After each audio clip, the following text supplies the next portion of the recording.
Hallelujah. मैं श्रवण कुमार आप सबका स्वागत करता हूं परमेश्वर की जीवित और पवित्र हाजिरी में।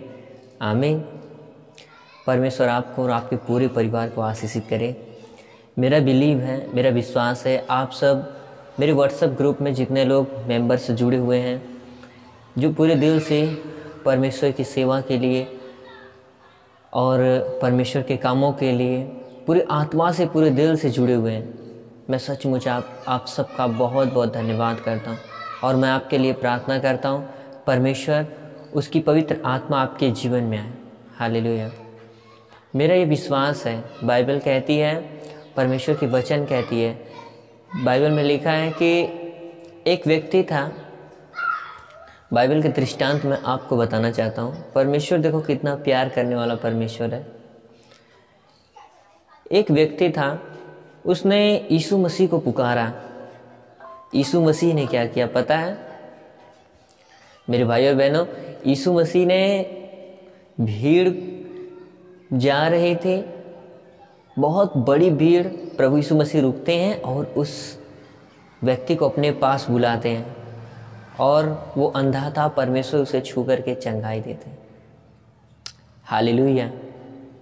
देखो, आपका पुकारना व्यर्थ नहीं जाता है। परमेश्वर आपसे प्यार करते हैं। आप जब परमेश्वर को पुकारते हैं, आप जब उपवास रखते हैं, आपका ध्यान, आपका मन परमेश्वर की ओर लगता है ना, तो आप परमेश्वर को पुकारते हैं।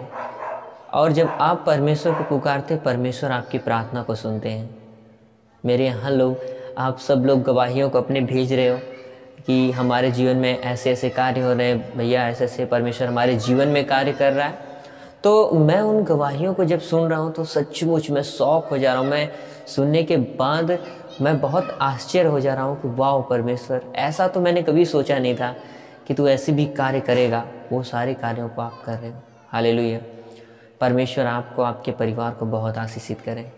आप सब लोग पूरे मन से प्रार्थना करते रहिए। बाइबल में लिखा है, जब जब तू मुझे पुकारेगा मैं तेरी सुनूंगा, तुझे उत्तर दूंगा और गुप्त और भेद की बातें तुझ पर प्रकट कर दूंगा। हालेलुया।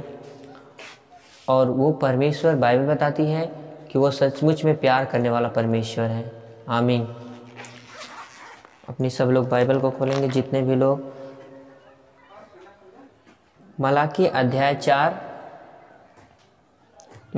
4 वचन नंबर 1 में जब आप पढ़ते हो तो लिखा कि क्योंकि देखो वह धधकते भट्ठे का सा दिन आता है, जब सब अभिमानी और सब दुराचारी लोग अनाज की खूंटी बन जाएंगे, और ऐसे उस आने वाले दिन में वे ऐसे भस्म हो जाएंगे कि उनका पता तक न रहेगा। सेनाओं की यहोवा की यह वचन है, परंतु तुम्हारे लिए जो मेरे नाम का भय मानते हो, धर्म का सूर्योदय होगा, उसके किरणों के द्वारा तुम चंगे हो जाओगे और पाले हुए बछड़े के समान कूदोगे और फांदोगे, तुम दुष्टों को लताड़ डालोगे। आमीन। परमेश्वर इस वचन के द्वारा आप सबको बहुत आशीष दें। हालेलुया। मेरा ये विश्वास है, परमेश्वर ने कहा ना, परंतु तुम उन बुरे समयों में बहुत आसानी से निकलोगे। जब ऐसे समय आ जाएंगे जिसमें लोग जो बुराई कर रहे थे वह अनाज के खूंटी के समान भस्म होते जाएंगे, उन समयों में भी परमेश्वर आपको संभालेगा। उन समयों में भी परमेश्वर आपको बचाएगा। बाइबल कहती है परमेश्वर का जो वचन, वह वचन आपके लिए ढाल का काम करेगा, क्योंकि परमेश्वर ने कहा तुम्हारे लिए धर्म का सूर्य उदय होगा, उसकी किरणों के द्वारा तुम चंगे हो जाओगे। आमीन। मैं आपको बताऊं, परमेश्वर हमसे बहुत प्यार करता है, और जब परमेश्वर हमें प्रार्थना करने के बाद अगर वचन से कुछ हमें जवाब देता है तो हमें तुरंत प्रार्थना करने की आवश्यकता होती है, प्रार्थना की वेदी बनाने की आवश्यकता होती है। मैं आपको बताना चाहता हूँ, जब आप बाइबल में, आप सब बाइबल पढ़ते हो, मुझे पूरा विश्वास है कि आप सब बाइबल पढ़ते हो, तो आप जब बाइबल में पुराने नियम में बाइबल पढ़ोगे तो उत्पत्ति में लिखा है कि अब्राहम को परमेश्वर ने कहा, अब्राहम देख, मैं तेरे जो संतान है ना, तेरे संतान को आकाश के तारागढ़ के समान मैं कर दूंगा। जो कोई आकाश के तारागढ़ को गिन पाएगा वो तेरे संतान को गिन पाएगा। और अब्राहम ने आमीन बोल के रिसीव किया होगा, जैसे आज हम सब लोग करते हैं। कोई भी प्रोफेसी होती है, कोई भविष्यवाणी या कुछ हमारे लिए बोला जाता है तो हम आमीन बोल के रिसीव करते। वैसे अब्राहम ने भी आमीन बोला और रिसीव किया। और बाइबल बताती है अब्राहम प्रार्थना की वेदी बनाया, और बाइबल में जब ध्यान से पढ़ोगे तो उसने अपना जो तंबू था वह चट्टान पे ले जाकर बनाया। आमीन, हालेलुया। अब इसमें आपको मैं समझाना चाहता हूँ, बहुत सारे लोग प्रार्थना जब परमेश्वर कहता है, हम कभी कभी परमेश्वर बोलता है कि मैं आपको ये आशीष देने जा रहा हूँ, आपके जीवन में इस प्रकार से आशीषें आने जा रही हैं। आमीन बोलकर लोग रिसीव तो कर लेते हैं पर प्रार्थना नहीं करते, प्रार्थना की वेदी नहीं बनाते। अब्राहम देखो, आशीष जब परमेश्वर ने बोला, हाँ उसे मानता हुआ 99 साल लग गए, आशीष मिलने में लेट लगा, उसे देर लगा, पर परमेश्वर ने उसे जो बोला था वो उसके जीवन में पूरा किया। जानते हो कारण क्या था? उसने प्रार्थना की वेदी बनाई और अपना जो तंबू था उसे चट्टान पे बनाया। इसलिए मैं आपको बताना चाहता हूँ, आपको भी जब परमेश्वर बोलता है मैं तुझे बीमारी से चंगा करने जा रहा हूँ, मेरे कोड़े खाने से तुम चंगे हो चुके हो, जब परमेश्वर कहता है कि मैं तेरे जीवन से कर्जों को निकाल रहा हूँ, श्रापों को निकाल रहा हूँ, बंधनों को निकाल रहा हूँ, तो मेरे भाई बहनों अब आपको प्रार्थना करने की आवश्यकता है। क्या करने की आवश्यकता है? प्रार्थना करने की आवश्यकता है। और जिस प्रकार अब्राहम ने अपने तब्बू को जाके चट्टान पे बनाया, मैं आपको उस दृष्टांत कर बताना चाहता हूँ। अब आपने अपने जीवन का जो ये आपका जो जीवन है ना, इसको विश्वास की चट्टान पे, इस अपने जीवन को विश्वास के चट्टान पर आपको इसकी नींव डालनी है। और विश्वास का चट्टान कौन है? यीशु मसीह। यीशु मसीह के पवित्र वचनों के ऊपर आपने अब नींव डालनी है, विश्वास के अनुसार चलना है। बाइबल जो कहती वो आपको विश्वास के साथ मानना है कि सचमुच ही हमारे जीवन में पूरा हो रहा है, तब तो परमेश्वर आपको आशीष देगा। अपनी आंखों को बंद करो, मैं आपके लिए प्रार्थना करता हूँ। महान पवित्र परमेश्वर, आज का वचन जो पढ़े हम लोग, जो सुने हैं पिता, इसके पढ़े और सुनने से पिता परमेश्वर सबके जीवन में आशीष उतरने पाए। महान पिता, जितने भी लोग इस समय हमें देख रहे हैं पवित्र परमेश्वर, इनके जीवन में तेरी बड़ी बरकत, तेरी आशीष, तेरी शांति उतरने पाए। अनुग्रह करिए परमेश्वर, इनके ऊपर अपने दया वाले हाथों को बढ़ा कर इन्हें छूइए परमेश्वर।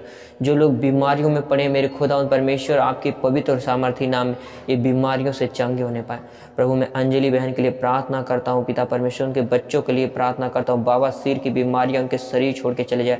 मोनिका खुशी के लिए, दुर्गेश भाई के लिए प्रार्थना करता हूँ, पवित्र परमेश्वर ने छुए और टच करे यीशु मसीह के नाम में।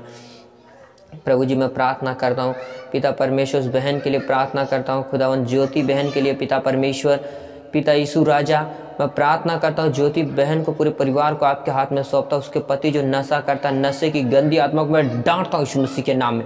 उसके शरीर को छोड़े और चली जाए यीशु मसीह के नाम में। उस नशे की गंदी आत्माओं को मैं डांटता हूँ, उस बहन के शरीर को छोड़े चले जाए। पिता, जो उसका ज़मीन आज 15-20 साल से पिता परमेश्वर, जो 5-7 बीघा ज़मीन है, वो खुदावन उसका जो छुड़ा नहीं पा रही है मेरे खुदावन परमेश्वर अपनी ज़मीन को, उसका होने के बावजूद भी पिता परमेश्वर वो अपनी ज़मीन पे पिता परमेश्वर वो फसल नहीं उगा पा रही, क्योंकि वो दूसरों पिता गिरवी रखा हुआ है। मैं प्रार्थना करता हूँ वो ज़मीन उसको वापस मिलने पाए। प्रभु, मैं सपना बहन के लिए प्रार्थना करता हूँ, जो भी पढ़ाई लिखाई करती, पढ़ाई लिखाई पे आशीष देना मेरे प्रभु जी। मैं भाई अंकुर के लिए प्रार्थना करता हूँ, उसके काम धंधे पे आशीष दे पिता, उसके जीवन में तेरी बड़ी योजना पूरी हो जाए प्रभु जी। उसे पिता परमेश्वर सुलेमान की तरह परमेश्वर इस्तेमाल कर मेरे खुदावन परमेश्वर, अपने अनुग्रह से भर परमेश्वर। प्रभु जी, मैं प्रार्थना करता हूँ यीशु राजा, भाई संदीप के लिए प्रार्थना करता हूँ पिता परमेश्वर, राजकुमार जी के लिए प्रार्थना करता हूँ, अनीता के लिए प्रार्थना करता हूँ पिता परमेश्वर। अपने पवित्र आत्मा से इन्हें संभाल मेरे खुदावन परमेश्वर, के पूरे फैमिली को आपके हाथ में सौंपता हूँ पिता परमेश्वर। यीशु राजा, मैं प्रार्थना करता हूँ संतोष के लिए प्रार्थना, अनिल के लिए प्रार्थना करता हूँ, किरण के लिए प्रार्थना करता हूँ पिता परमेश्वर। पिता परमेश्वर, मैं प्रार्थना नंदिनी के लिए प्रार्थना कर, उसे बेटे की आशीष से ब्लेस कर मेरे खुदावन परमेश्वर। राजू, उनके पूरे परिवार के लिए प्रार्थना करता हूँ यीशु राजा, पिता एक सुंदर बेटे की आशीष से भर पिता। मैं राजू भाई के लिए प्रार्थना करता हूँ, सिर्फ बच्चे की आशीष के साथ ब्लेस करें मेरे खुदावन परमेश्वर। यीशु राजा, मैं प्रार्थना करता हूँ तेरी पवित्र आत्मा इन्हें छूने पाए मेरे यीशु राजा। मैं प्रार्थना करता हूँ खुदावन परमेश्वर, जितने भी लोग इस समय मुझे देख रहे हैं, पवित्र आत्मा इनके जीवन में आए, और रिसन दो नापो